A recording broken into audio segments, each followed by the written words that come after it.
Europe of Freedom and Democracy. Next, President Nigel Farage. We're in the presence of a great man today, the President of Europe, a man who is so important. He is beyond criticism, beyond reproach. He is the king of the modern political class. He is the modern-day Zeus, and he intends to rule us from Mount Berlaymont, and woe betide anybody that questions his authority or questions his dignity, or they will face severe punishment. Indeed, in my case, the last time we met, and I had one or two things to say, the Parliament imposed the maximum possible fine. And I'm told that if I say anything that upsets you, the microphone will be cut off.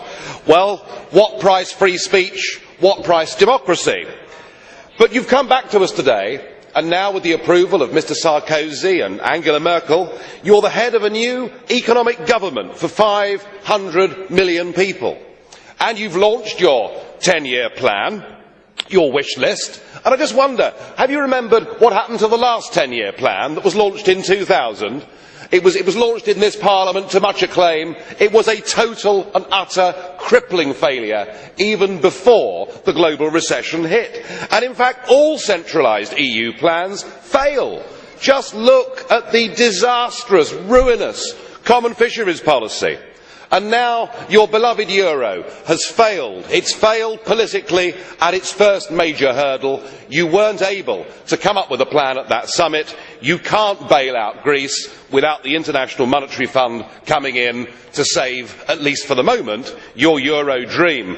And yet, Mr Van Rompuy, your plan seems to be, we're losing, we're failing, let's have more of the same. Let's have more Europe, let's have more failure. But what really matters is the loss of democracy here. You have not been elected. You are not accountable. There is no mechanism for the peoples of Europe to remove you. It was Zeus, of course, that kidnapped Europa. My fear is you are kidnapping our democracy. You are only here because that Lisbon Treaty went through without the British people being given the referendum that they were promised. And as far as we're concerned, this is unfinished business. People fought and died so that we could be an independent, self-governing, democratic nation that was able to hire and fire its leaders, and no one that believes in democracy will accept the post of President of the European Union. Thank you. Dziękuję za zabranie